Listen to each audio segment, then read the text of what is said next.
இதுதான் pass make in இந்தியாவோட பவர். மஹிந்திராவிடம் தோற்றுப்போன எலான் மஸ்க். எலான் மஸ்கிற்கு சொந்தமான டெஸ்லா நிறுவனம் இந்தியாவில் தன்னுடைய மின்சார கார்களை விற்பனை செய்வதற்கான புக்கிங்கை தொடங்கி 2 மாதம் ஆகியிருக்கிறது.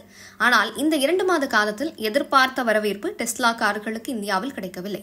மின்சார வாகன உற்பத்தியில் உலக அளவில் முன்னணி நிறுவனமாக டெஸ்லா இருக்கிறது. இருந்தாலும் கடந்த சில ஆண்டுகளாக பிஒய்டி, வின்பாஸ்ட் உள்ளிட்ட நிறுவனங்கள் சர்வதேச சந்தையை ஆக்கிரமிப்பு செய்ய தொடங்கிவிட்டன. இதனால் உலக அளவில் டெஸ்லா கார் விற்பனை சரிந்தது. இந்த சூழலில் உலகின் மிகப்பெரிய சந்தையான இந்தியாவை நோக்கி வருகை தந்தது டெஸ்லா. இந்தியாவில் மும்பை, டெல்லி என 2 நகரங்களில் டெஸ்லா நிறுவனத்தின் ஷோரூம்கள் திறக்கப்பட்டிருக்கின்றன.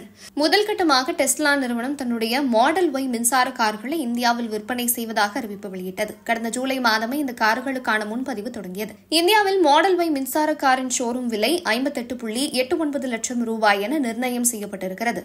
டெஸ்லா முன்பதிவு தொடங்கும் முன்னர் வரை பலரும் டெஸ்லா என ஆர்வம் காட்டினர். ஆனால் அந்த ஆர்வம் கார்களுக்கு முன்பதிவில் எதிரொலிக்கவில்லை. ஏனெனில் இந்த 2 மாத காலத்தில் 600 பேர் மட்டுமே டெஸ்லாவின் காருக்கு முன்பதிவு செய்துள்ளனர்.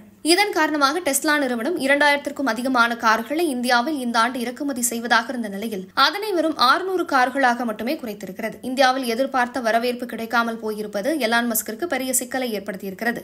மற்ற நாடுகளில் விட்ட சந்தையை இந்தியாவில் பிடித்து விடலாம் என்ற நோக்கில்தான் இந்திய சந்தைக்குள் கால் பதித்தார் எலான் மஸ்க். ஆனால் அவர் எதிர்பார்த்தது நடக்கவில்லை. இந்தியாவில் ஏற்கனவே பல்வேறு நிறுவனங்களும் போட்டி போட்டுக் மின்சார கார்களை அறிமுக செய்த வண்ணம் இருக்கிறது. இந்தியா மக்களை பொறுத்தவரை ஒரு பொருளின் விலை, அதற்கான பிராண்ட் வேல்யூ, நம்பிக்கை, குறிப்பாக சுதேசி பொருளா என்பதை பார்த்துதான் வாங்கும் முடிவையே எடுப்பார்கள். இந்தியாவில் மேட் இன் இந்தியா திட்டம் வென்றதற்கு இதுதான் காரணம். மேலும் ஆரம்ப விலையே 50 லட்சம் ரூபாய்க்கு மேல் இருப்பதால் அதுபோன்ற ஆடம்பரமான கார்களை வாங்கக்கூடிய நபர்களின் எண்ணிக்கை இந்தியாவில் மிக மிக குறைவு. அதேவேளையில் இந்திய சந்தையிலேயே மஹிந்திரா உள்ளிட்ட நிறுவனங்கள் டெஸ்லா நிறுவனத்திற்கு நிகராக நவீன வடிவமைப்புகள் கொண்ட மேட் இன் இந்தியா வாகனங்களை விற்பனைக்கு கொண்டு வந்து சாதனை படைத்திருக்கின்றன.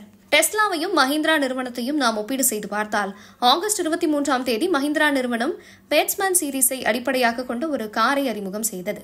மஹிந்திரா BE6 பேட்மேன் எடிஷன் என்ற இந்த தனித்துவமான காரை அறிமுகம் செய்த 2.25 நிமிடங்களிலேயே அனைத்து கார்களும் முன்பதிவு செய்யப்பட்டுவிட்டன.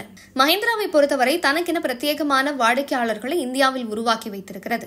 அது மட்டுமின்றி தன்னுடைய புதுமையான மார்க்கெட்டிங் உத்திகள் மூலமும் வடிவமைப்புகள் மூலமும் மக்களிடையே கவனம் பெற்ற ஒரு பிராண்ட் ஆகும். ஆகஸ்ட் 23ஆம் தேதி அன்றுதான் மஹிந்திரா தன்னுடைய பேட்மேன் காரை அறிமுகம் செய்தது. மொத்தமே 300 கார்கள் தான் உற்பத்தி செய்யப்படும் என்ற ஒரு டிமாண்டை சந்தையில் உருவாக்கியது. காரின் விலை 27.79 லட்சம் ரூபாய் என அறிவித்தது. இந்த அனைத்து முயற்சிகளும் மஹிந்திராவிற்கு வெற்றியாகவே கிடைத்திருக்கிறது. முன்பதிவு தொடங்கிய 2.25 நிமிடங்களிலேயே 300 கார்களும் பதிவு செய்யப்பட்டுவிட்டன. சர்வதேச பேட்மேன் தினமான செப்டம்பர் 20ஆம் தேதியில்தான் இந்த கார்கள் டெலிவரி செய்யப்பட உள்ளன. எனவே இந்திய சந்தையை பொறுத்தவரை உள்நாட்டு தயாரிப்புகளுக்கு தான் மக்களிடையே வரவேற்பு உண்டு என்பதை இது நிரூபித்துவிட்டது.